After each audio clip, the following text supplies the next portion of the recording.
Okay, Daniel chapter 7, verse number 1. Elena. In the first year of Belshazzar, king of Babylon, Daniel saw a dream and visions in his mind as he lay on his bed. Then he wrote the dream down and related the following summary of it. Okay, just as a footnote, the system of chapter divisions, which we're very thankful for, aren't we? It was created in about 1260 AD by a guy named Cardinal de Hugo. And some of the chapter divisions are pretty awful. Like Isaiah 53, 52:13 should be Isaiah 53:1. Genesis chapter 2 verse 4 should be Genesis chapter 2 verse 1, etc. Because it's like watching a performance or a play or something, and then they just break the scene at the absolute worst possible time. But hey, you try doing it, right? Okay? And then verse divisions come from 1551. And Robertus Stephanus, and supposedly, as the legend goes, Robertus Stephanus made the verse divisions while driving to and fro work on his donkey cart. That's how the legend goes. So we are locked into what we have for the most part. The Hebrew Bible and the English Bible have the same chapter and verse divisions. Sometimes they don't. The Hebrew Bible might have 5:2. The famous one is 5:1. For example, Malachi in the Hebrew Bible has 3 chapters, not 4. There's some variance here and there, but for the most part, they're pretty much the same. The reason I bring that up is because the second half of Daniel, which we're now entering, 7 through 12, unlike the first half, which is primarily driven by narrative, even though there are some elements, many elements of prophecy in the first part, kind of intertwined with the narrative. The second part here, guys, is predominantly prophetic or apocalyptic in nature. So, shifting gears in the genre of our mind's eye. Yes? From your background, why would you start with the cardinal here, dividing up the chapter divisions, and then have the Hebrew Bible follow that? I don't know. That's a good question. I don't know when I don't know when the Hebrew Bible was actually divided into chapters, because it's different than the way this cardinal did that. It's a little different. That's a good question. When was the Hebrew Bible chapter and verse? It's a good question. I wonder if the Aleppo Codex, which is from 1000 AD, which is the oldest complete Hebrew Bible that these guys have found. I wonder if that's chapter and verse. I'm sure Ron's already got the answer. He's working that way. Okay. The second half of the book, guys, begins with 4 prophetic visions, which primarily, not just in this chapter, but throughout the rest of the half, which primarily emphasize the destiny of Israel among the nations. That's like the overarching emphasis, okay? Emphasizing Israel and its destiny among the nations throughout the timeline of God's history. That's like the main gist of it. Now, because of the chronological peg given in verse 1, the first year of Belshazzar, we can date the events of chapter 7, or i.e. the vision, the chassan, the dream, to 553. Now, up to this point, guys, Daniel can get a senior citizen discount at Wendy's. I mean, this guy has, there's been 50 long years that have taken place since the dream of chapter 2. Since the dream of chapter 2. 50 long years have taken place. Verse number 2. Zach. Daniel spoke, saying, I saw in my vision by night, and And behold, the four winds of heaven were stirring up the great sea.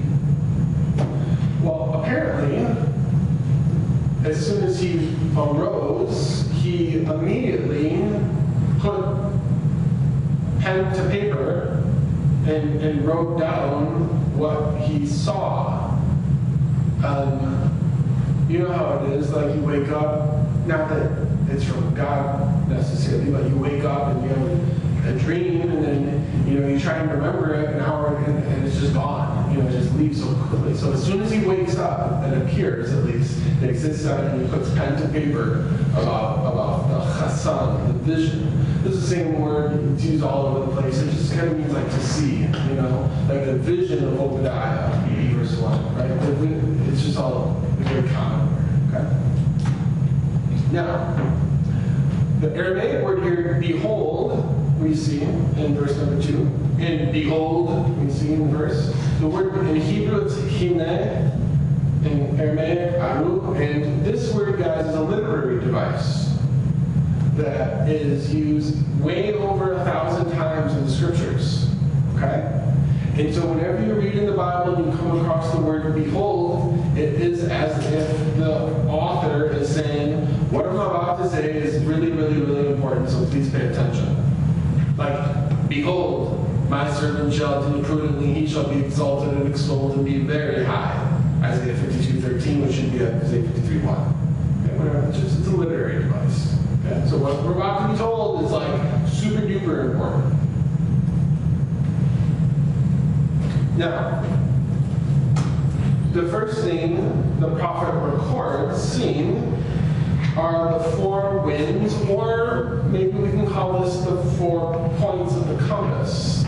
The four winds are these 4 points of the compass.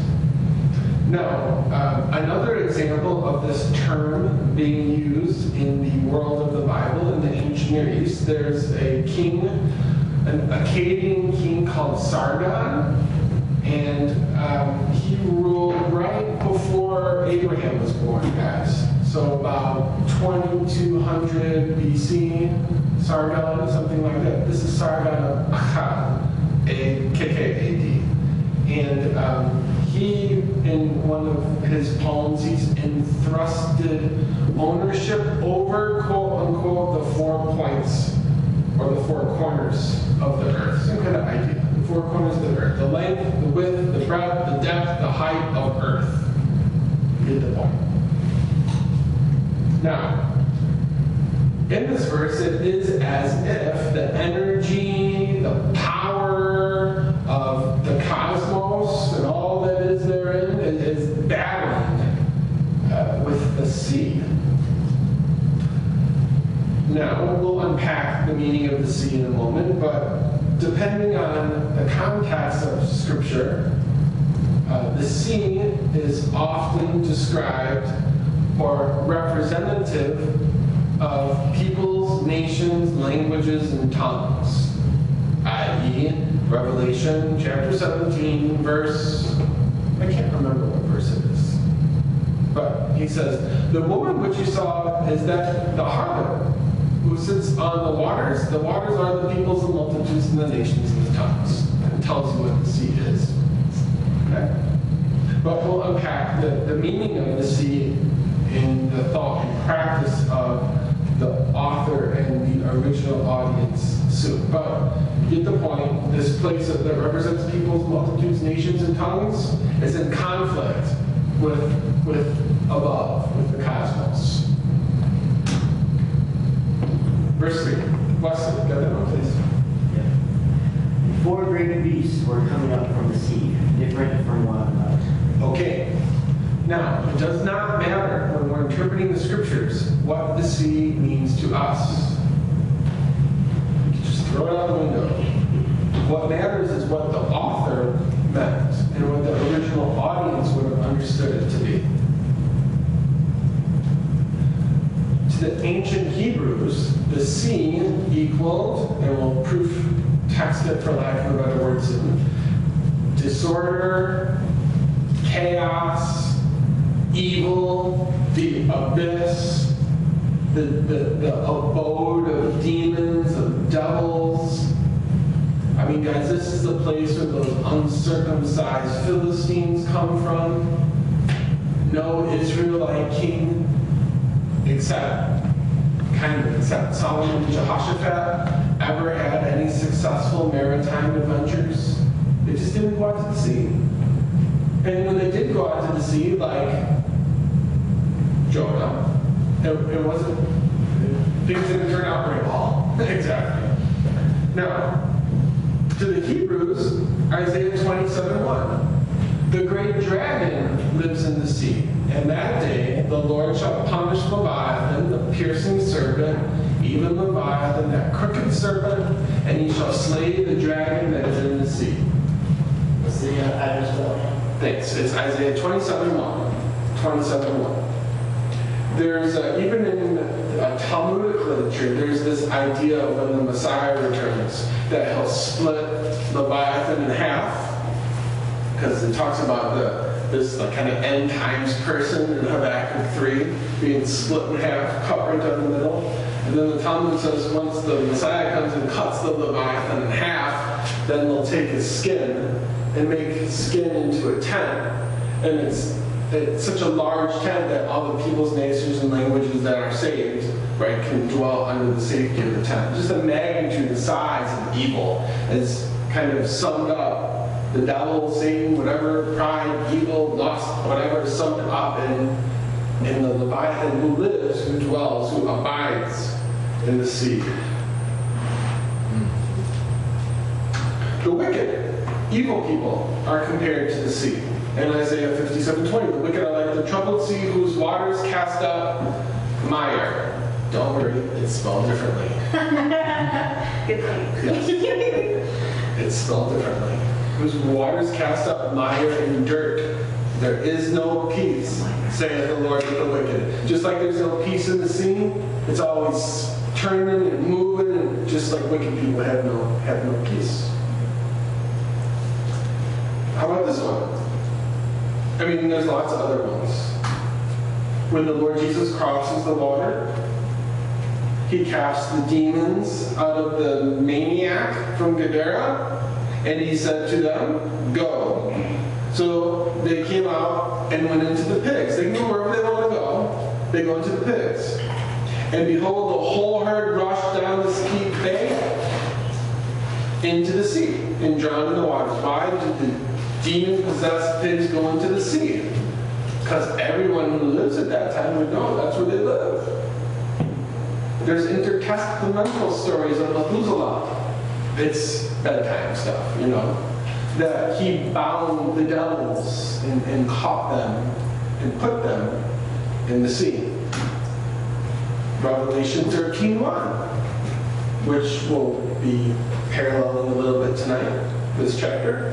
I stood upon the sand of the sea, there you go, and saw a beast rise up out of the sea. So when you put all of the pieces of the puzzle together, it should be no great surprise to you that in heaven, there's no sea. I saw a new heaven and a new earth. For the first heaven and the first earth had passed away, and also there is no more sea. Why is there no sea in heaven? Because the author of Revelation is a Jew, our Savior is a Jew, and the original audience would have understood sea equals everything I just kind of shortly unpacked. So there's no sea in heaven. Sorry for you fishermen out there, but there's no sea in heaven. Now, out of this chaos, out of this disorder, out of this package we just presented, from the depths of humanity, right? Because the sea represents peoples, nations, and languages. From Revelation chapter 17, verse. Someone look that up. I think it's verse like 13 or 15. 15, verse 15. So thank you, Mr. Skipper. From out of that chaos, the depths of humanity, there arise four distinct, separate, but ferocious beasts or animals. Okay? Verse 4. Liz. The first was like a lion, and had eagle's wings. I beheld till the wings thereof were plucked, And it was lifted up from the earth, and made stand upon the feet as a man, and a man's heart was given to it. Okay. The first creature is depicted as the king of the jungle, a roaring lion. Not only is he a roaring lion, but a roaring lion who has the mobility, an army who is so mobile that they are considered as swift as an eagle. Kind of like in Habakkuk chapter 1. In Habakkuk chapter 1, it says, behold, speaking of the incoming Babylonian invasion, behold, I will work a work in your day which you would not believe, though it be told you. For lo, I raise up the Chaldeans, that bitter and hasty nation, who shall march through the wrath of the land and possess the dwellings that are not theirs. They are swift. And then he goes on to say, they are like an eagle that hasteth after the prey. Just whoop, just swoops right in and grabs you. Blitzkrieg. Kind of. Okay? So ferocious, king of the jungle, that's and able to have a military that moves fast. Tom's like, I did everything I could to not ask this question last week. Yes. In the areas around Israel nowadays, we don't see lions like that, except in... Good question. And I thought that I remembered some of the paintings on walls or something. Sure. Lions that looked kind of scrawny and didn't have these big manes. Right. Okay, well, first of all, the lions would more often than not dwell in what's called the thicket of the Jordan River in the Rift Valley. Okay? And then there's places in Scripture that talk about the swelling or the pride, the zor is the Hebrew word of the Jordan, which means swelling. The swelling of the Jordan River. That's flood season, basically. And then during that time, during flood season, the beasts of the field would go up into the mountains. And that's why some people like to put the timing of Jesus' temptation when the wild beasts were in and around him. Remember that? And they like to place the event at Jericho, or near Jericho in those mountains, so you could very easily see then, that it could have been that time of year then when the Jordan flooded, and then the beasts are scattering out of the thicket, and they go up into the mountains, and that's when the Lord Jesus was there among the wild beasts. Maybe, maybe not. There's Byzantine, 324 to 640 AD, Byzantine sources that talk a lot about monks living in the desert and encountering lions. And after that, in regards to the Quran, I'm not sure if the Quran mentions anything about in that part of the world at least, wild lions. The Quran doesn't even use the word Jerusalem one time, or Israel one time, but that's another. But and with regard to Crusader sources, I don't know of any off the top of my head. Yeah, but it's a good. I know this though, that 3 or 4 years ago in the Negev in the south by Beersheba, on a beautiful evening, someone left their screen open on the window, and a jaguar jumped in bed with them. That's a true story. He made it out alive, but yeah, there are still wild cats, here and there. But the only way you'll see them today is when you go to the Jerusalem Zoo, which is a fun place to visit if you're ever there. Good question. Now, Jeremiah talks about Nebuchadnezzar, if this is Nebuchadnezzar, in this manner, like a lion coming up from Jordan's thickets. There we go. There's the same idea, right? To a rich pasture land, I will chase Edom from his land in an instant. So just talking about here at least the swiftness where the lion can move. In Jeremiah 49:19, and then Ezekiel 17:3, for sure he's talking about Nebuchadnezzar here. Okay. Give them this message from the sovereign Lord. A great eagle with broad wings and long feathers, covered with many colored feathers, came to Lebanon. He seized the top of a cedar tree, etc. Now, what's interesting here is I'm going to go on a little bit of a soapbox rant with a footnote. What do we have here? We have Nebuchadnezzar pictured symbolically as an eagle, flying from his home in Babylon along the Fertile Crescent towards the land of Israel. Now, he has what? He has long feathers that are covered with many different colored feathers. In his wingspan are different colored feathers. All right? Now, what do those different colored feathers represent? That's the question. That's the question. I think it represents the standards, the flags of different petty nations that he has gobbled up along the way. So we have somewhat, or maybe firmly, a standard here. A standard that colors can represent nations. Just stay with me, if that is the case. When you get to Revelation 6, you have a white horse, a fiery red horse, a black horse, and a pale horse. A white, a red, a black, and a green. Does anyone know where I'm going with this? If you put, let's say these are nations or something, okay?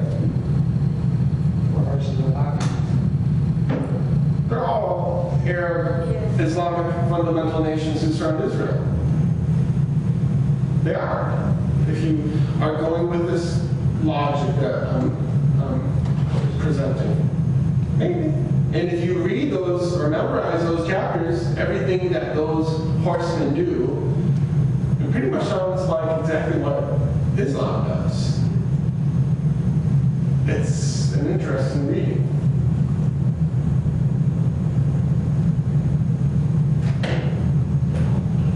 Maybe. Nevertheless, the beast we see here, his mobility was removed because it says what? That his wings were plucked. His wings were plucked, so his mobility was removed. And he was humbled to the earth until a set time passed, and then a new inner control center or a new heart was given unto him. Now, of course, that just hammers it home that he's talking about Nebuchadnezzar and the Babylonian Empire. That's who the lion with the wings represents. It's very simple. Now, chapter 2 and chapter 4, or excuse me, chapter 2 and chapter 7, if you want to write a paper on the parallels between chapter 2 and chapter 7, you can do that, because I'll mention a bunch of them, or a few of them at least tonight. Now, both chapters consist of what some call a 4 plus 1, a 4 plus 1 prophecy. 4 distinct empires plus 1. Of course, you have the gold, the silver, the bronze, the iron, then you have the plus 1, the iron mixed with clay.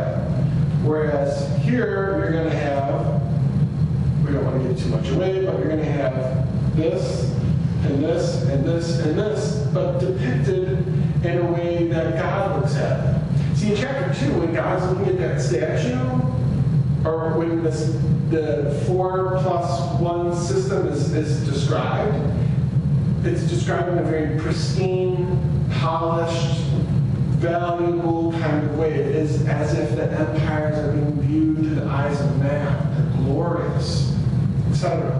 Whereas if you kind of do the 4 plus 1 in chapter 7 and look at it through, it's as if it's looked through God's eyes, where the kingdoms are depraved and vicious and cruel and animalistic in their nature. Okay? Now, it says that a man's heart was given to it, and of course then this represents that by Nebuchadnezzar being restored to his kingdom. Okay. All right, verse 5. Mr. Skipper. And behold, another beast. Behold. Behold. The second one, like a bear. It raised up on one side. It had 3 ribs in its mouth between its teeth. And it was told, arise, devour much flesh. Just like in chapter 2, right? We have the silver coming right on the heels of the gold, correct? So here we have another empire coming right on the heels of the first one. Now, this beast is described as a lopsided bear. Why is he lopsided? We'll answer that momentarily.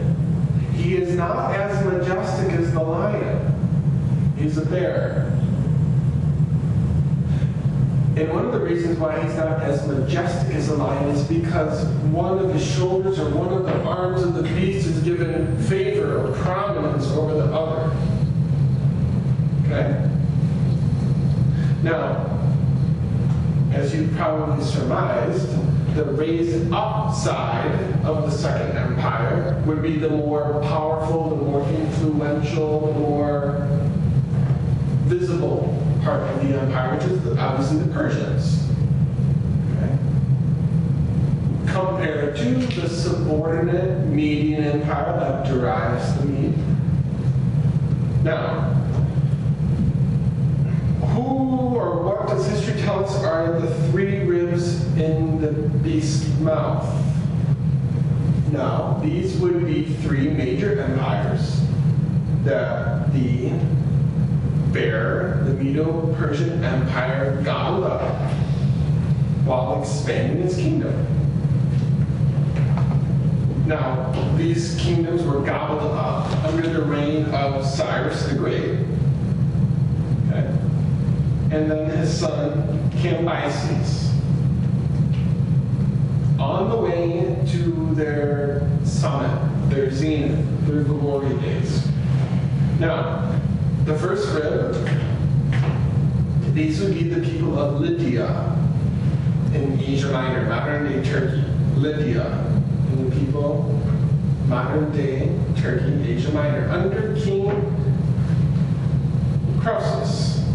C-R-O-E-S-U-S. C-R-O-E-S-U-X, and this is in 546 BC. The second rib would be Babylonia, Babylon, under Belshazzar in 539. When did we date this book to in verse 1?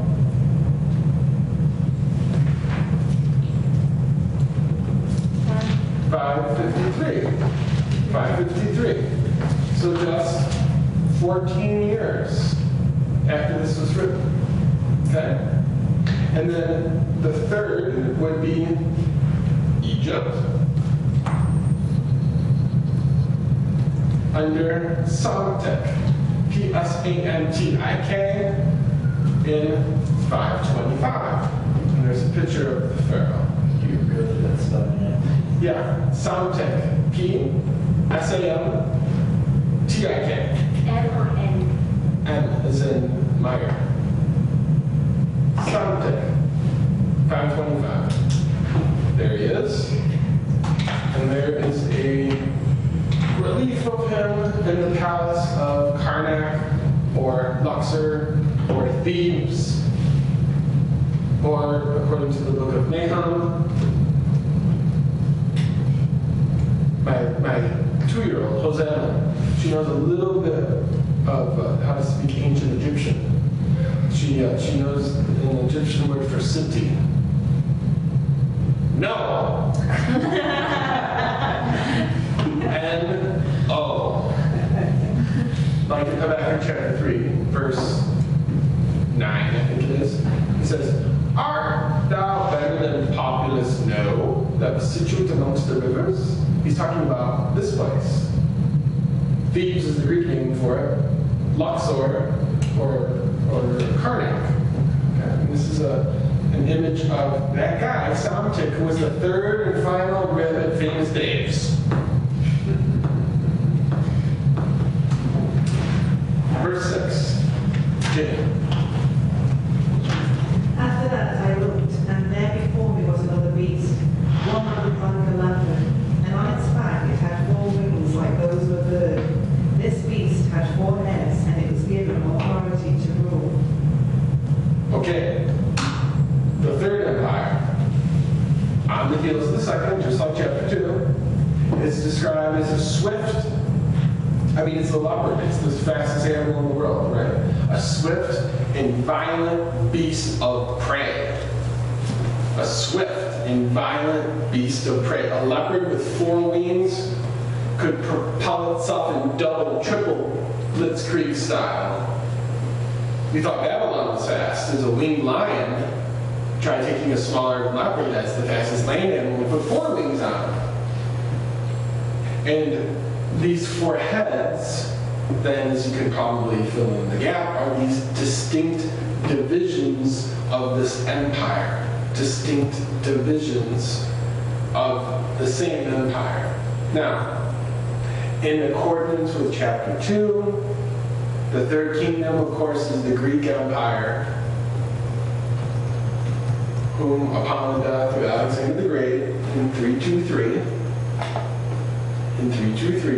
it was divided into 4 entities, i.e., 4 heads. Now, the 4 heads were as follows. You have Cassander, which you can see up on the screen. Cassander ruled over Greece, Macedonia. Then you have Lysimachus, who ruled over Thrace. I watched Spartacus for the first time, maybe the last time too, last night, the first half of it. And he was from Thrace. Can you point to Thrace? It's not on the map. Okay. Yeah, it's somewhere over here. And he ruled over Thrace in Asia Minor. Antigonus later would be the Seleucids. So just go with Seleucids, that's fine. As you can see it up on the PowerPoint there.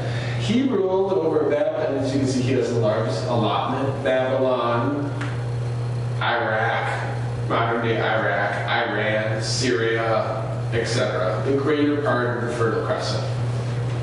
And then finally, Ptolemy, who ruled over the Sacred Bridge of Israel and the Delta. Do you know why the Delta is called the Delta?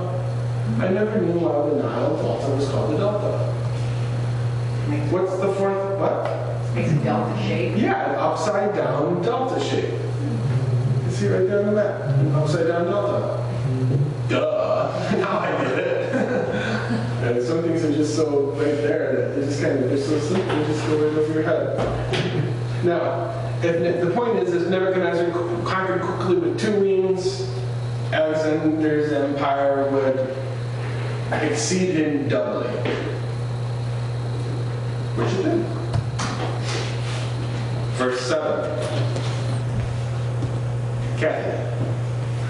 After this one I looked, and behold, a 4th beast, dreadful and terrible, and it's exceedingly strong, and its teeth were of iron, devouring and crushing to atoms. And it trampled the remainder with its feet, and it was altogether different from the beasts that were before it, and it had 10. This says hours, but maybe that is It's horns. yeah, I think this may be a typo in my Septuagint. It says hours. Horns. Okay. Now, of course, in line with, in accordance with the parallel vision in chapter 2, a 4th empire, i.e. Rome, emerges on the scene. The empire is characterized not as iron, the metal, but as having a furious and ferocious appetite for carnage.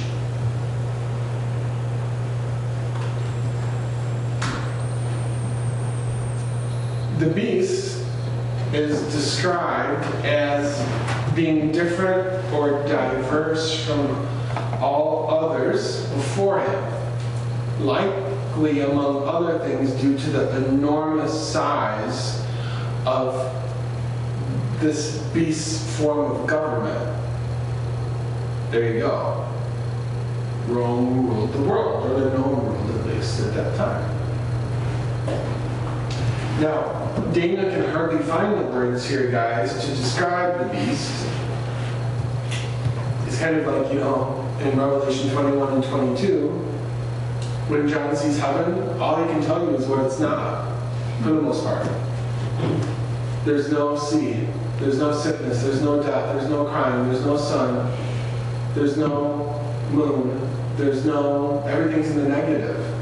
Because he can't tell you what it is. It's kind of so glorious. We're Damien here, guys. You can hardly find the words to describe this beast. But he tells us that this beast breaks and smashes and destroys everything in its path to pieces and then stamps on whatever remains. Now, the parallels between chapter 2 and chapter 7 continue as this latter government of the statue had 10 toes. As the final government in chapter 7 has 10 horns. Horns are sources of power. A source of power. A power person. As well as the metallic substance in Daniel chapter 2 had 10 toes. 10 power persons. Now, in order to emphasize the meaning or the message of a dream, sometimes, guys, God will give a king, in this case, a king and a prophet, Daniel, two distinct yet similar dreams that mean the same thing. Example would be in Genesis chapter 41 when God gives Pharaoh two distinct dreams, the one of the cows and then the one of the wheat and the barley. But they mean the same thing, but they're distinct. Here he does the same thing with a king and a prophet. Chapter 2 and chapter 7 are distinct, but they parallel each other. Verse 8. Wesley, got that one, please? While I was contemplating the horns, behold, another horn, a little one, came up amongst them. The three of the first horns were pulled out by the roots before it. Behold, this horn possessed eyes like the eyes of man, and a mouth uttering great boasts. Okay, so from the midst, or the middle of, look at, if the 10 toes in chapter 2 are future, then I think 1 plus 1 equals that the 10 horns here, right, are still. Now, what do we mean by future? I think future from the time of the author. I mean, especially look at, like, are we, like, living today, like, in the midst of something like the 10 toes or the 10 horns? Like, when does that start? Or has it started? And we're just in the midst of it and you don't even know it. Where's Romans even get? Senate, July, Julius, August, Augustus, October, Octavian, and we are, so, to this time period, when does it start? I don't know. I don't know if anyone knows. Maybe we're in it now. And just kind of just growing to the top of the tips of the 10 horns, slowly but surely through history, Well, there seems to be no one world government, and there seems to be great diversity, and there doesn't seem to be coherence, and yet there seems to be violence and the things of Rome playing out through world history. Well, from the midst of this future, when it's totally fulfilled, it's still future. When it's totally fulfilled. Out of this revived Roman Empire, it seems to be consolidated into 10 related units. 10 related units will make up this government. 10 related units. Or 10 power persons leading these 10 units. And out of the midst of these 10 power persons, a mysterious and otherwise unknown person power person with strength and lightning speed will remove or depose of 30% of this government. Like that. Right? He plucks up 3 of them.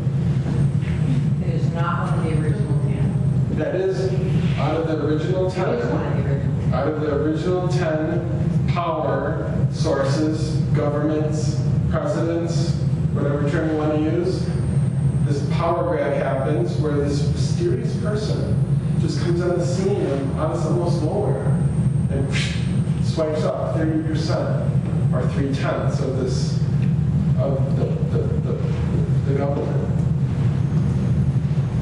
Now, the little horn is characterized as having the eyes of man or great brilliance. That's a good way to characterize him.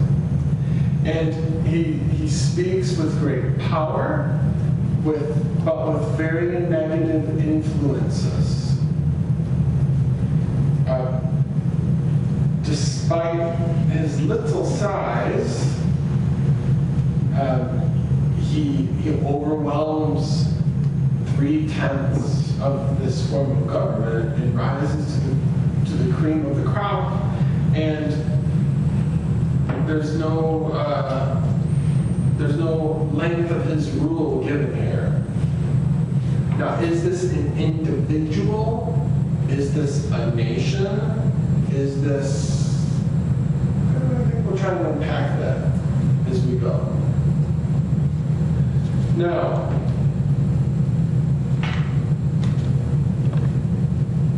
John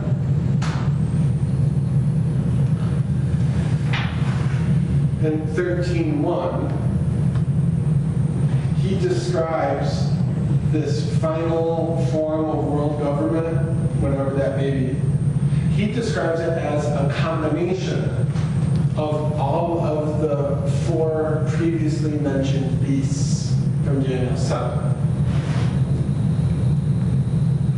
Having 7 heads and 10 horns, and upon his horns, 10 crowns, they're kings,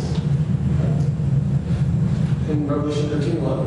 The beast which I saw was like unto a leopard. His feet are as the feet of a bear. His mouth is the mouth of a lion. It's a conglomeration of all of these, just like the gold kind of went right into the silver, and the silver went right into the brass and the bronze, and these different forms of governments picked up characteristics or attributes from these different governments and carried them down throughout history. And it seems that's what's going on here. It's a composition of all of the beasts before mentioned. Verse 9. Verse 9. Ron, you got that one? And the elves of the thrones were cast down in the ancient days, it said, his garment was white as snow, and the hair of his head like pure wool. His throne was like the fiery flame, and his wheels as burning fire. Okay, so the empire, the last empire, the 4 plus 1, this would be the plus 1. This last empire on God's timetable of Gentile world history is destroyed by the quote-unquote Ancient of Days.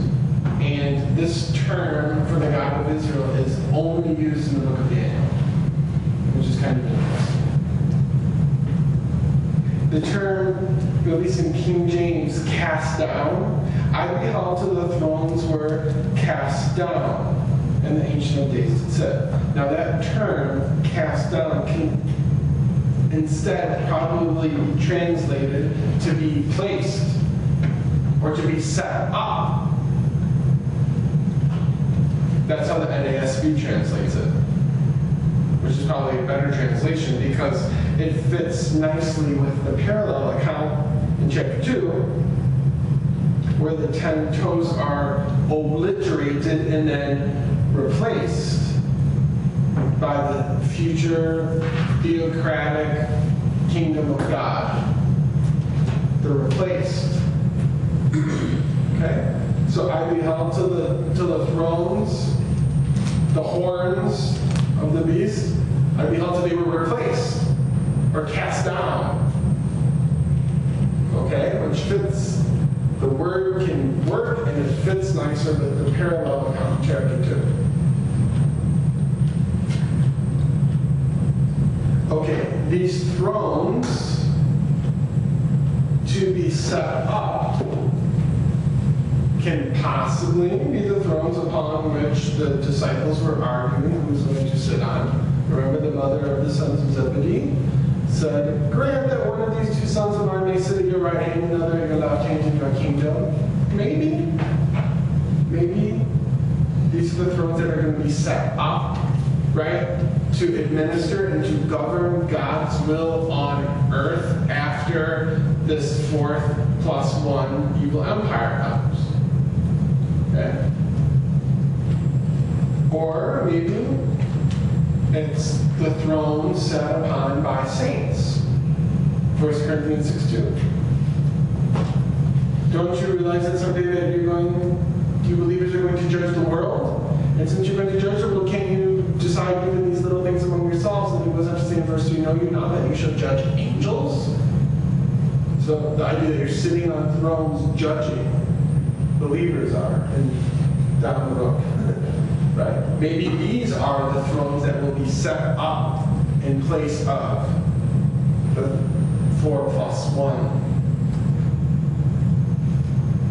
Or Revelation 24, which fits nicely with this eschatological time frame. And I saw thrones, and they sat on them, and judgment was committed to them. Maybe these are the thrones that replace the authority, the power, the will, the governing body on earth with this dreadful beast form of government. Or maybe it's all of the above. Now, the Ancient of Days, the term only used by Daniel, his physical description is parallel pretty much with Revelation chapter 1.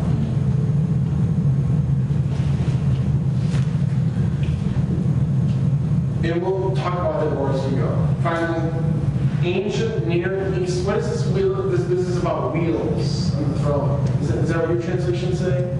Ancient Near Eastern thrones were often movable, guys, with wheels on them. Wheels on the judgment seat. Okay, and it's kind of the idea of a divine chariot. That's the idea behind the wheels being on the thrones. It's nothing, like some people paint of Ezekiel with this crazy thing and his angels in his eyes. All they're talking about is this. It's just a throne that has wheels on it that can be moved around. Right? That's all it is. Right? The concept of a divine chariot. Yes, sir. Twice it says, with fiery flames and burning fire. So would that be judgment? Fiery flames and speed. Fiery flames and burning fire. Let's hold that because we're going to get to that in the next couple verses. We're going to talk about that from Psalm 97. Would Daniel be reflecting on Ezekiel? Because Ezekiel brings up the 4 wheels. And you have this throne that moves in any direction, up and down, sideways. So, and I'm wondering if Daniel was talking to Ezekiel. How far was the river Chebar from Babylon? Were they friends? Did they know each other? These are interesting questions. I'm sure they knew each other. They're contemporaries and they're prophets of God, and Yeah. Verse number 10. Chapter 7, verse 10. Lena Margaret. A river of fire was flowing and coming out from before him. Thousands upon thousands were attending him, and myriads upon myriads were standing before him. The court sat, and the books were opened. Okay, the setting is the throne room of God, the throne room of the Ancient of Days, if we want to use that term, with an innumerable host adoring, serving before him. Basically, you have the same package here as Revelation chapter 5. 10,000 times 10,000s and thousands of thousands. Remember that in chapter 5, verse 11? It's the same thing here. Okay? So that would be an interesting word study, Ron. 10,000. Yeah, 10,000, 10,000s, and thousands and thousands. What is that? Just means innumerable. Innumerable, yeah. I'd like to look into that a little bit more. Just as a footnote, you see those four beasts there. They're not mentioned here, but they are in the parallel account in Revelation 5. It's like 144,000. It's not a specific 144,000. You're talking about 12 times 12 times 12. You're talking about a lot of people. That's a reading. That's a reading. It depends who you talk to. You know, the Jehovah's Witnesses would not agree with you. Even though it says that we have to be a virgin and a male, so I don't know how Bertha in Kentucky ever becomes one of the 144,000. But nevertheless, the throne of God with fire proceeding from it is also mentioned in Psalm 97, verse 3. It says, "The Lord reigneth, let the earth rejoice, let the multitude of isles be glad thereof, clouds and darkness around about him, righteousness and judgment are the habitation of his throne. Of fire goeth before him and burneth up his enemies round about." In the world of the Bible, especially today in the East, among Christians, that's the depiction of God. God is clouds and darkness around about him. God is Exodus 20, and Moses went up to the thick darkness where God was. Now you see in a glass dimly. You are, like Bildad says, a little tiny worm, maggot on earth, and he is high and almighty in heaven above, and he is unknowable, he's mysterious, he abides in darkness. You cannot come close to him. That's the Eastern Christian view, kind of world of the Bible, Jewish view of the Bible, of the Lord, and approaching the Lord. Whereas today, thank God, we have boldness, we have access with confidence by the faith of Him. It's a totally different package, not totally different, aspects of it are different on approaching the living God. He revealed himself as a man, Jesus Christ. Exactly. Tabernacle among us. Now, the judgment, or the court, that's what's going on here, the court proceedings apparently of the 10 horns, okay, with me? They have now been fixed, the records, the official transcripts of all of the 10 horns, ungodly deeds which they have ungodly committed, have been brought into evidence. Judgment set, books were opened, verse 11. Liz. I beheld then, because of the voice of the great words which the horn spake, I beheld even till the beast was slain, and his body destroyed, and given to the burning flame. Okay, so herein we have this final confrontation, this apocalyptic, this Armageddon kind of final confrontation between the beast, the four beasts, or the symbolic Gentile world empires, the 4+1 Gentile world empires, and the Ancient of Days, which of course then corresponds, doesn't it? The parallel with chapter 2. The parallel with chapter 2 to the stone that was cut out of the mountain without hands. It was supernatural in its origin, remember? Because no stone could ever be cut out of the mountain without hands. And smashing the statue. That's the parallel. Now, the words of the little horn, these caught Daniel's attention, and his words caught Daniel's attention until he was destroyed. The little horn was destroyed. Now, we have to remember, guys, that in the world of the Bible, and not only in Israel, but beyond, to have your body given to the burning flame, to have your body destroyed, is an unimaginable horror. This is the worst possible thing that can ever happen to someone, because in their world, the state of the body upon death was indicative of not only their afterlife, I mean, a pharaoh would spend his whole life building a 2.5 million block, on average 2,000 ton per stone tomb. That if you took that apart and laid it one after another, it would go from San Francisco, just this, to New York, and then from New York back to San Francisco. I've been on there. It's huge. 2.5 million blocks. Why? To hold the body of one man. Jude. Deuteronomy 34 doesn't tell us this, but yet Michael the archangel, when contending with the devil, he disputed about the body of Moses. The devil showed up on Mount Nebo upon the death of Moses to destroy Moses' body. Why would he want to destroy Moses' body? It's the same package. What happens to you, what happens to your body in their thinking is like in Revelation 11, like the two prophets who torment those who dwell on the earth, right? And they would not allow their bodies to be buried, right?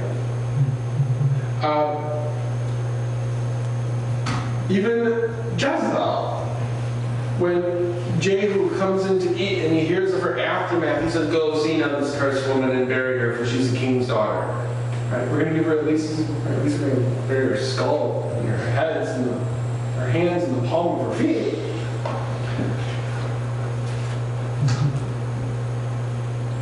Upon order of the court, in the throne room of heaven, the little horn or the beast's body is to be destroyed, not given a proper burial, and therefore showing the disdain, the evil character of this person. Now, this is referenced by John. He's talking about the same thing, but in a different way. In Revelation 19:20. Then the beast was captured, and with him the false prophet who worked signs in his presence, by which he deceived those who received the mark of the beast, and those who worshipped his image, and these two were cast alive into the lake of fire, burning with brimstone, just like this guy was destroyed and then given to the burning flames. Okay? Same idea. Even though, I wonder how literal we should read that. I beheld even till the beast was slain and his body destroyed and then given to the burning flame. Is that chronological? Was he slain and then destroyed and then given to the burning flame? Or was it all just one motion? I would like to think that it's just all one motion. Thrown to the burning flames. Okay, I think maybe you read it too literally. You read too much into it if you take it in three distinct. Does that mean he lived in the burning flame? I don't think so. Verse 12. Verse 12. Yes. Would beast be composite of all nations, or one nation, or simply John is thinking big? And That's a good question. What does that word mean? Beast. We'll get there. Verse 12. Verse 12. Liz. As concerning the rest of the beasts, they had their dominion taken away, yet their lives were prolonged for a season and time. So in a flashback, the author comments on these previously mentioned beasts, Babylon, Medo, Persia, Greece, Rome, that they were, and we talked about this before, they were kind of merged into their successors, their type of government, their form of government. Not all of it, but some of it, right? The Babylon, Nebuchadnezzar, was that like a Medo-Persian who could not change his mind, right? But parts of it do merge into the next form of government. So when finally you get to where it issues all out at the end of time, we have these 10 horns. They're a form of the ancient Roman government, which is exactly what we are. We are a form, not an exact replica, we're a form all right, a successor, a diluted kind of form of the Roman Empire. That's who we are as Americans. Our form of government, our Senate, our calendar, our etc.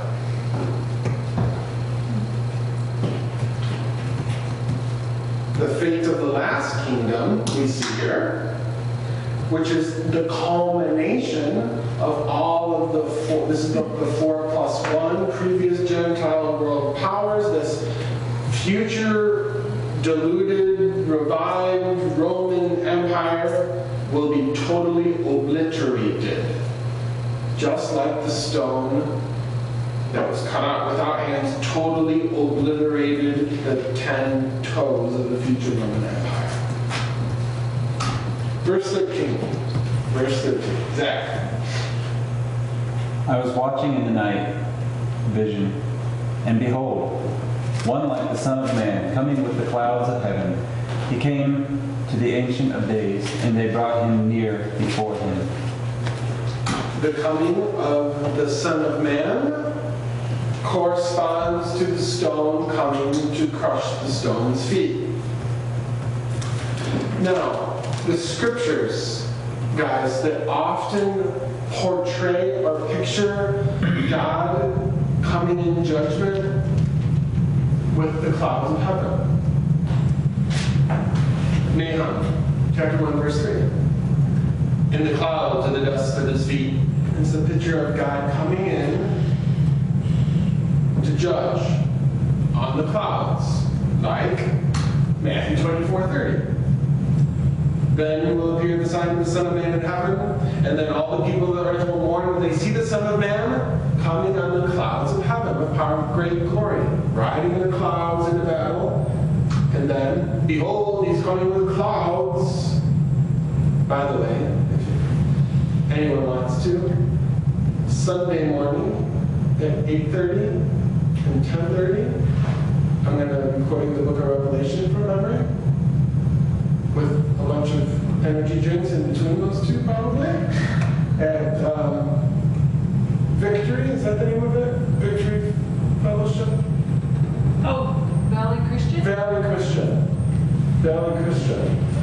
It's a very nice church, the Valley Christian, which is just, it's 5 minutes from the school. Yeah, I think it's on, 8:30 and 10:30, if you want to come. I mean, it's not every Sunday you get to see the pastor quote the whole book of Revelation from memory. So join us.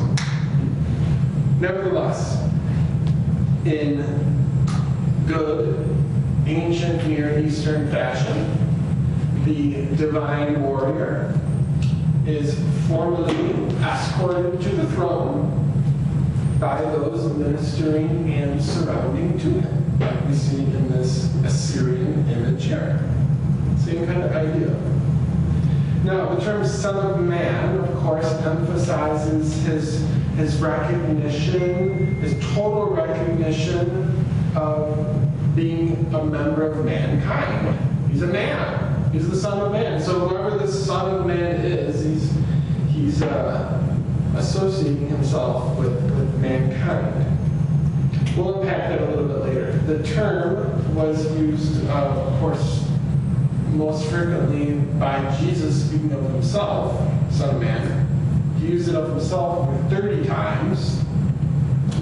And later, it's used of Daniel himself in chapter 8, verse 17. So it's not like it's cut and dry every time Son of Man uses it means Jesus. That's not the case. Because Daniel uses it of himself in 8:17. Now, whereas the second person of the Godhead, he would rarely appear physically on the stage of history before his incarnation in Bethlehem, but which of course concreted him being part of humanity, the Son of Man. But he did, I mean, who else would it be in Genesis 18 when it says the Lord walks up to Abram in his tent door in the heat of the day and he fetches a calf to feed him? The Jews have a big problem with that because Jews do not believe that God can ever take on any kind of form. Ever. But then you would say, okay, then what about Genesis 18? Who's this visitor that he calls Yahweh, who's sitting and eating with him? You know, they have a big, you have to be inconsistent in your hermeneutics there. You have to do flip-flops, right, to make it not God in a bodily form.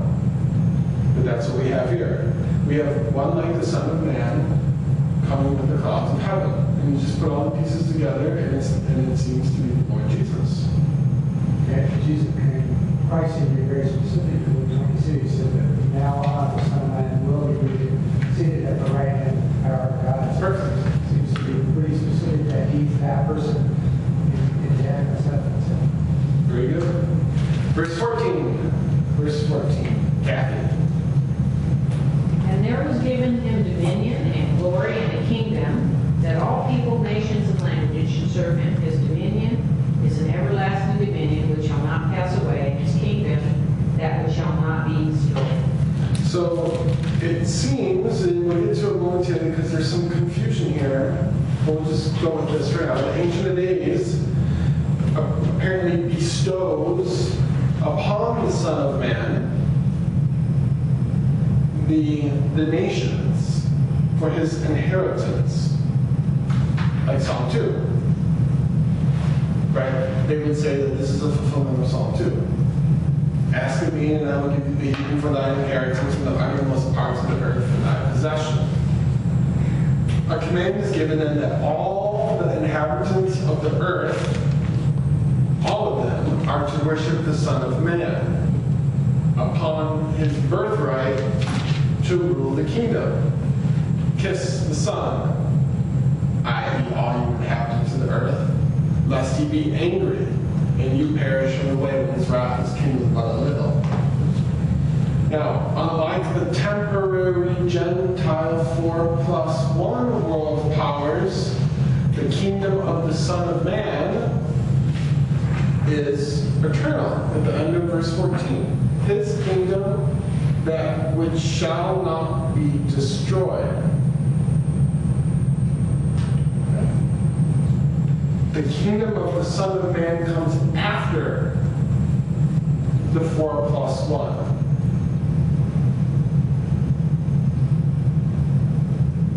Verse 15. Why are many Jews taking this class? That would be great. I mean, this is, how could you not see Jesus here? And so obvious. Verse 15. Elena. As for me, Daniel, my spirit was distressed within me, and the visions in my mind kept alarming me.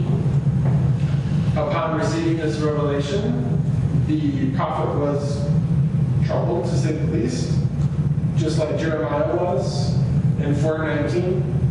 After hearing the word of God, oh, my anguish, the agony of my heart.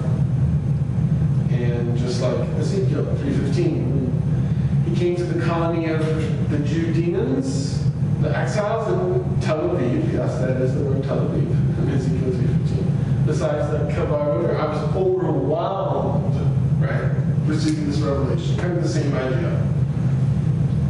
Verse 16. Well, after he's overwhelmed, now what? Mr. Skipper.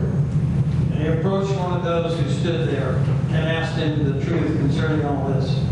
So he told me and made known to me the interpretation of the visions. Okay, so the prophet Daniel approaches someone who was in the vicinity, who stood by the throne, and who just witnessed the Ancient of Days bestowing on the Son of Man the coming kingdom that the Son of Man would inherit. And so Daniel is inquiring of this one for an interpretation of what just happened.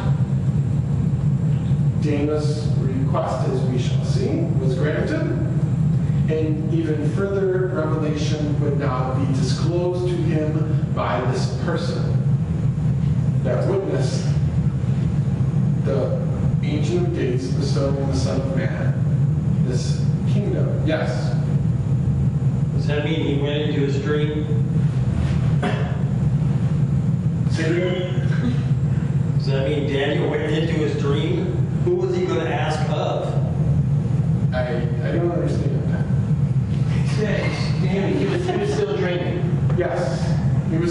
vision. Okay. Yeah, he was throwing a vision. Okay. A chassan, a vision. Exactly. Yes. Or maybe your interpretation says dream, but yeah, for sure. Okay, verse 17. Verse 17. Zach. Those great beasts which are the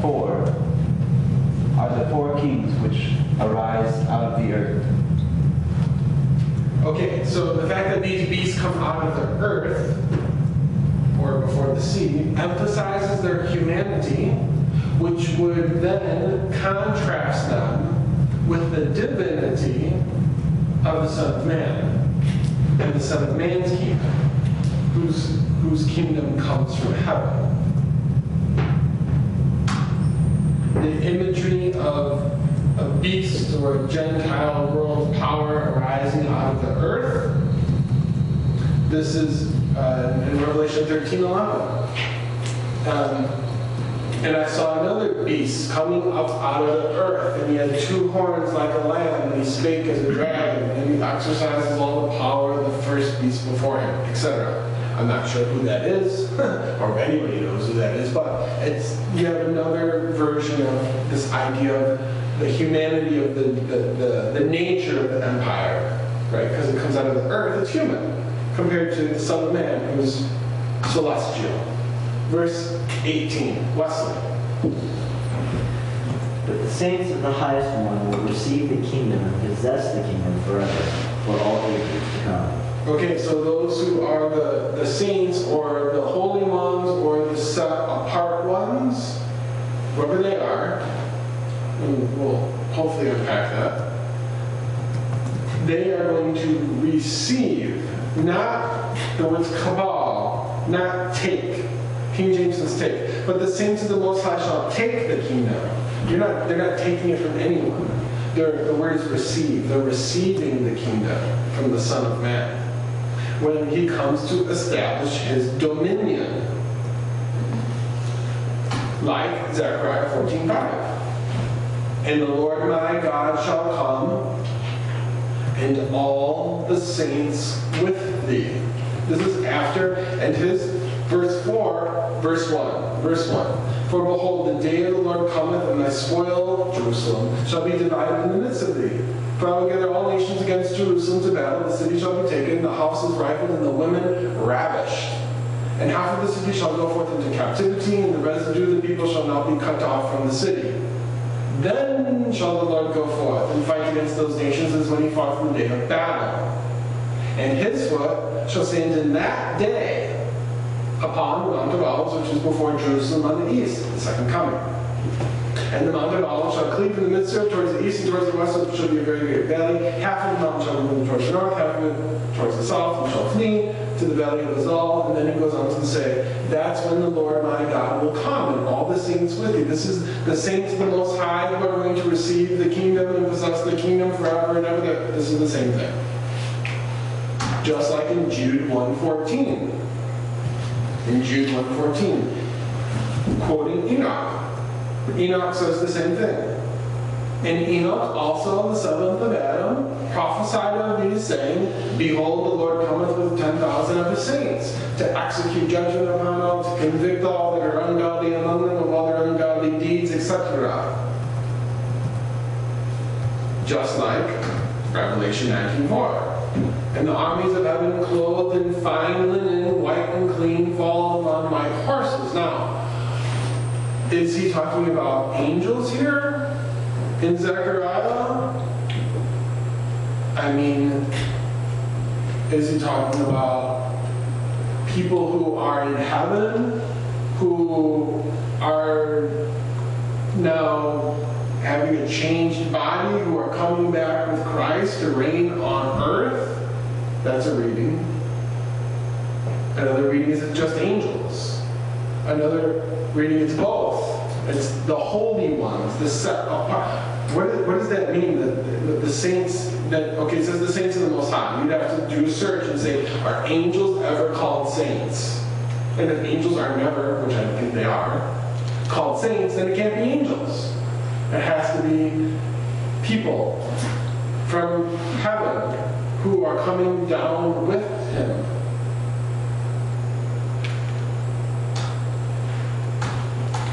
Okay, verse 19. Zach. Then I wished to know the truth about the four beasts, which was different from all the others, exceedingly dreadful, with its teeth of iron and its nails of bronze, which devoured, broke in pieces, and trampled the residue with its feet. Okay. Daniel is going to, he wants some certainty on how to understand the four beasts. The only new information that he's given here, guys, is that the fourth beast he was a Wolverine fan, apparently. He had iron claws, or iron nails. That's the only additional information that we're given. The iron claws and the iron nails probably emphasizes or underlines the military fierceness, the ferocity of the fourth beast.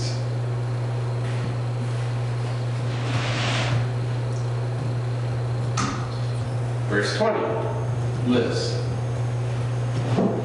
And of the 10 horns that were in his head, and of the other which came up, and before whom 3 fell, even of that horn that had eyes, and a mouth that spake very great things, whose look was more stout than his fellows.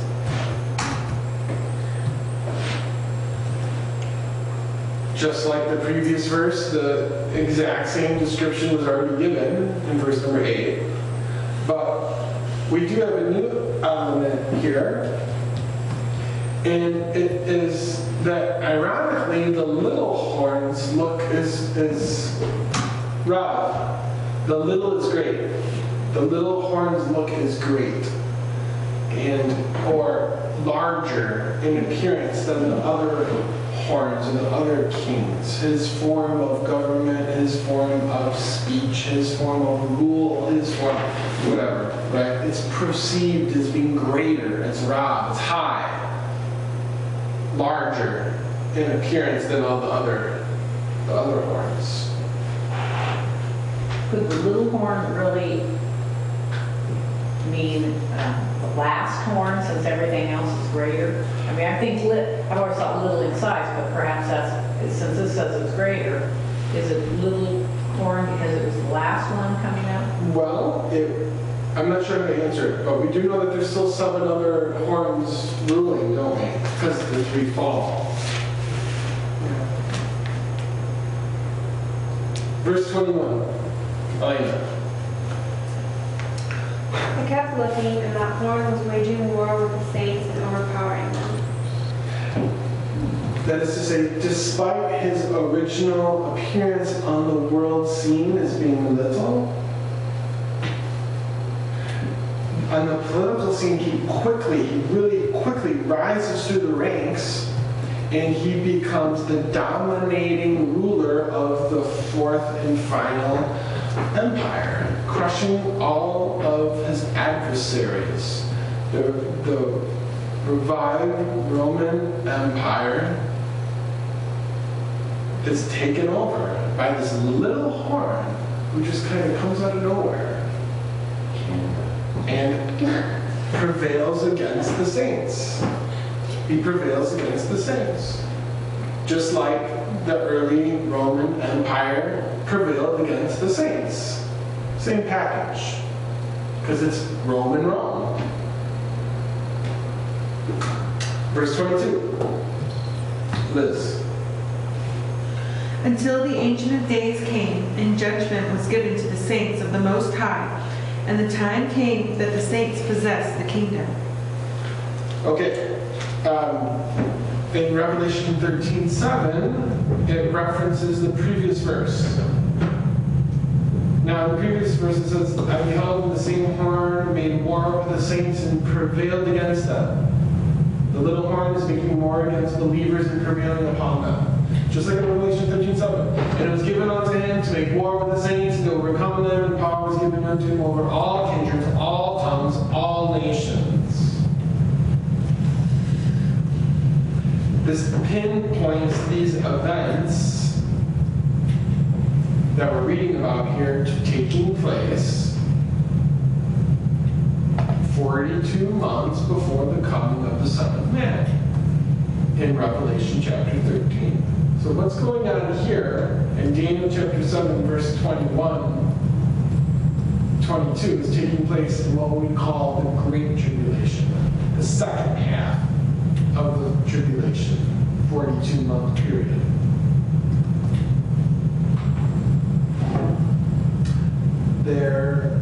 We'll go to verse 23. Verse 23. Zach.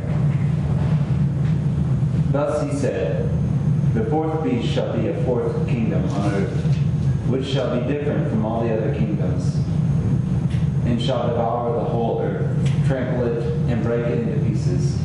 So this is the first direct reference, even though we kind of already figured it out, that these beasts are indeed world empires.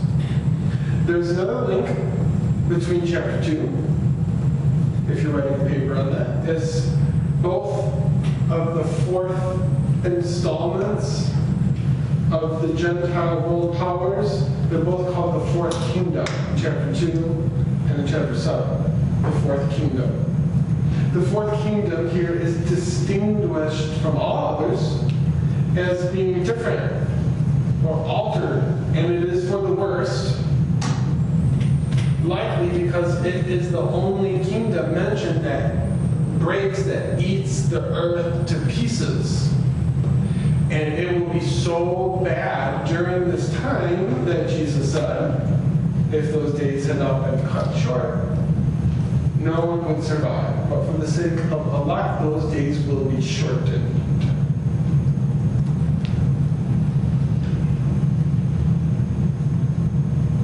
That's a reading. That's a reading. Some people read it differently, but this is a reading. Verse 24. Wesley. As for the 10 horns, out of this kingdom 10 horns will rise, another will rise after them, some will be different. Okay. Previous ones, and will subdue 3 kings. The 10 power persons, the 10 nations, the 10 kings, the 10 rulers out of the revived Roman Empire shall suddenly be confronted with a previously undisclosed, unknown leader that will take an active part in humbling 3 of the 10 world leaders. Now, as a footnote, this is the same, these 10 horns that we're reading about here are the same 10 horns in Revelation chapter 17. And he carried me away into the spirit, into the wilderness, and I saw the woman sitting on a scarlet beast, having 7 heads and 10 horns, and upon his horns 10 crowns, upon his heads the names of blasphemy. The beast which I saw was like unto a leopard, his features, and it goes on to say that, right, the woman's riding the beast. Okay? I'm going off on a little footnote, but I think that this is important. So the 10 horns in Revelation 17 are the same 10 toes in Daniel chapter 2, and the same 10 horns in Daniel chapter 7. But this is crazy, man. So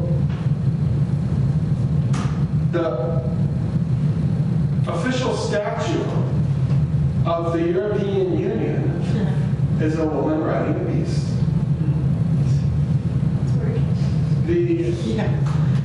The coins, Euro coins, some of them had, I think it's 1996, a woman riding the beast. This is our beast, guys. This is the 10-horned beast we're talking about here. It's the same one. In Daniel chapter 2, you have the 10 toes, but in Daniel 7, it's the beast with 10 horns. Revelation 17 is the beast with 10 horns. And the woman rides this beast. And sometimes you don't know you're in the midst of something when you're not being sober and diligent and looking around at what's going on in the world. It just kind of just goes, over your head. Did anybody here? Did you know that right outside the European Union, their symbol is a woman riding a beast? I mean, that's pretty wow. And their coins, it's the Chase Bank in Hollywood, Hollywood, West Hollywood. That symbol is on there too. So it's not just the key is that it's a woman riding the beast. It's right outside the bank. It's a giant statue. I wouldn't suggest going to West Hollywood when the sun goes down, but if you're there in the daytime, just don't touch any doorknobs or anything from West Hollywood.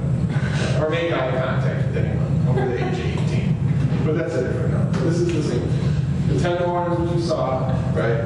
These are the 10 kings. Now, the only new, back to verse 20. Don't have rank. The only new data from the previous mention of the little horn, which was way back in verse 8, is that he's going to arise after, he will arise, and we kind of knew this already, after the 10 kings have been established on the world political scene. That's why people started freaking out when the EU had 10 nations in it. And then of course absolutely nothing happens. But you never know.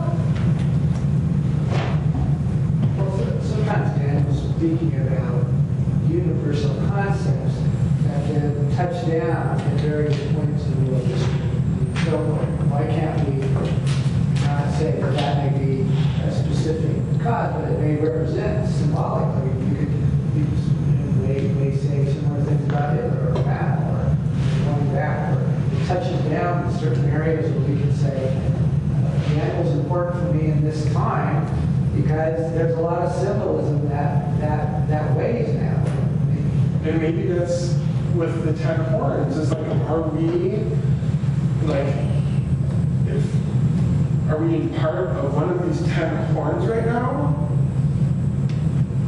Or is this just something that's just not anything to do with us and this is all way down the road? I don't know, it seems like we're part and parcel of what's going on in these horns. So you can see, like Paul was thinking that he was living in end times. Yeah, absolutely. John was thinking he was living in end times. And so maybe, and Daniel was very expectant. He lived a eschatological life, thinking that, what is happening? Where is it? And I think we need to be thinking in the same realm. All over Revelation, right? Behold, I'm coming shortly. He's behold, the judge is standing at the door. He's going to walk right through. It's right here. That's what they're thinking. And we should be thinking with that expectancy. We're supposed to live fully in the moment, but at the same time, we should be living with this expectancy. Yes, and looking for and hastening unto the coming of the day of God, and seeing that these things shall be dissolved. What manner of person ought we to be then, in holy living and godliness? I can live with people who read it differently than I read it. Like, I may not agree with every jot and tittle of how to read about it. I don't care to a certain extent. I do, but it's just I just want you and me to we have a high view of the Word, we have a high view of Jesus, we have and seeing that all these things are going to happen, I would much more love and respect you who are living out a godly and holy life, even though I don't agree with you about everything, than someone who agrees with me who's an idiot.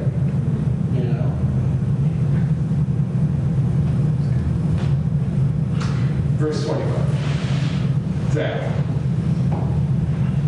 He shall speak pompous words against the Most High, shall persecute the saints of the Most High, and shall intend to change the times and law. Then the saints shall be given into his hands for a time, and times and a half time. Okay, so after the removal of three of the horns, and simultaneously persecuting the saints, he's going to speak great words, not like the King James says, against. Because when you think of speaking against someone, it's in the negative. But what's going on here, a better reading is, it means at the side of. The little horn is speaking at the side of the Most High. That is to say, he is elevating himself as equal to the Most High. He's speaking alongside the Most High, not against him. which is a totally different reading and a wrong reading. The against or the aside? Against is wrong. At the side of which parallels with 2 Thessalonians 2:4, I would understand this to speak of the little horn, who opposes and exalteth himself above all that is called God and worships so that he is God, sits in the temple of God, showing himself that he is God. This is what this means. Speaking misinformation or disinformation. But he's speaking equal. Right, you're correct. It's misinformation, but he's speaking as equal to God himself. Simultaneously, while sitting in the temple of God, proclaiming himself to be God, the little horn is going to prevail, we see in this verse. He's going to prevail in altering the times. What does this mean? He is altering the Jewish religious calendar.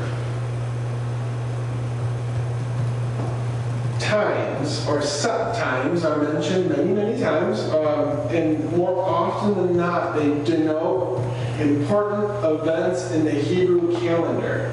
Important events in the Hebrew calendar. Like Ezra 10:14, that everyone in our town was made a formal one to come at a set time. There's an organized meeting on the Temple Mount. Or like Nehemiah 10:34. We, the priests, the Levites, and the people of cast oxen determine when each of our families is to bring to the house of our God at set times. It's the same word. It's set times. It has this specific Hebrew calendar flavor to the word. So while he's simultaneously ripping up the 3 horns, setting himself up, persecuting the saints, equating himself to God in his speech, he's going to change and stop what's going on in the Jewish calendar. Does that mean like are you thinking it's the, I'm sorry, is it like the festivals and the feasts? Yes. Or, okay. Yes. Yeah, the set times, the Shabbats, the sacrifices, the feasts, the holidays, the whole package. Verse 26. Tell Tom I said hi. Verse 26. Wesley. But the court will sit for judgment, and his dominion will be taken away, annihilated, and destroyed forever. Okay. Now, the verdict that the court, in the presence of the Most High, in the throne room, determined concerning the little horn, is that he shall, quote unquote, sit or dwell in judgment, and shall condemn his body to the burning flame. Just like Revelation 19:20. Cast alive into the lake of fire burning with brimstone.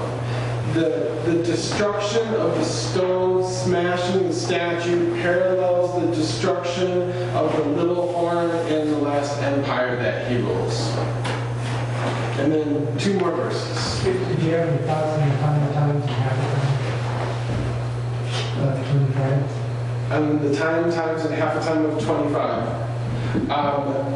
Yes, the 42 months is mentioned in Revelation chapter 13. The 1,260 days is another saying of it. It's also mentioned in chapter 12. And so when we go with the lunar 30-day month, 42 months equals 1,260 days. And it seems that there's 2 1260s. The first half of the tribulation and then the second half. And then after the one last week was Yom Kippur, the Day of Atonement was Friday night. And it's interesting that when we get to January chapter 12, we're going to see that there's 1,335 days. So where did this 75 extra days come from?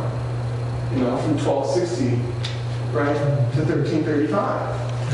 And in the Hebrew calendar, there are only 2 holidays that are exactly 75 days apart. The Day of Atonement, which is the day that the Jews look for the Messiah, And then exactly 75 days later is Hanukkah, which celebrates the temple being cleansed from Antiochus Epiphanes IV in 167 BC.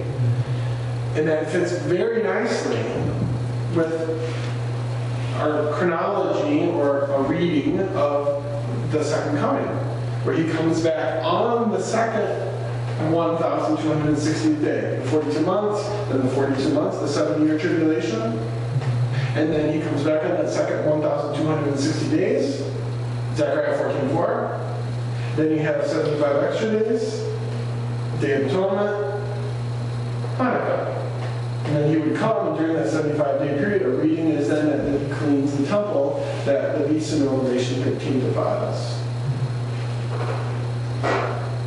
But we'll get to chapter 12 in a few weeks here. Okay, 2 more verses. Verse 27. Jane. Then the sovereignty, power, and greatness of the kingdoms under the whole heaven will be handed over to the saints, the people of the Most High. His kingdom will be an everlasting kingdom, and all rulers will worship and obey him. Okay, so after the last beast is destroyed, the universal, by the way, that's what the word Catholic means, universal, the Catholic kingdom of the Ancient of Days will be given to those who have survived or those who literally have not been worn out by the little horn to administer, right? The thrones will be set up, right? Remember from previously, those thrones? And they will administer this kingdom and enjoy it. Now, those in the kingdom of God will minister for and hear or obey their leader, which here is designated as quote-unquote him. All dominion shall serve and obey him.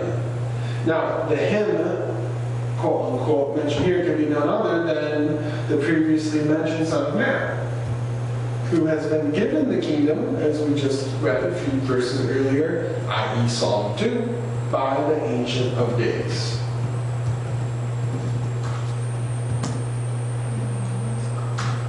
And then finally, verse 28. Liz. Hitherto is the end of the matter. As for me, Daniel, my cogitations much troubled me, and my countenance changed in me, but I kept the matter in my heart.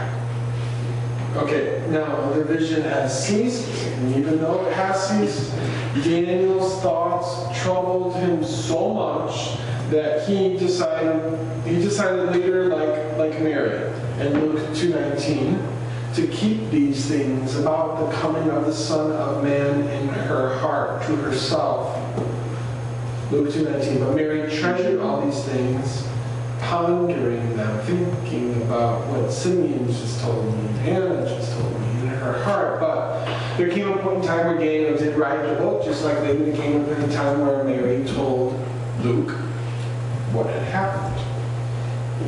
The beginning, and this is the last statement, the beginning and the end of the Aramaic section, which we just finished. Remember Aramaic chapter 2 through chapter 7. The beginning and the end of the Aramaic section, which is the English of the day, the lingua franca of the day, they begin and end.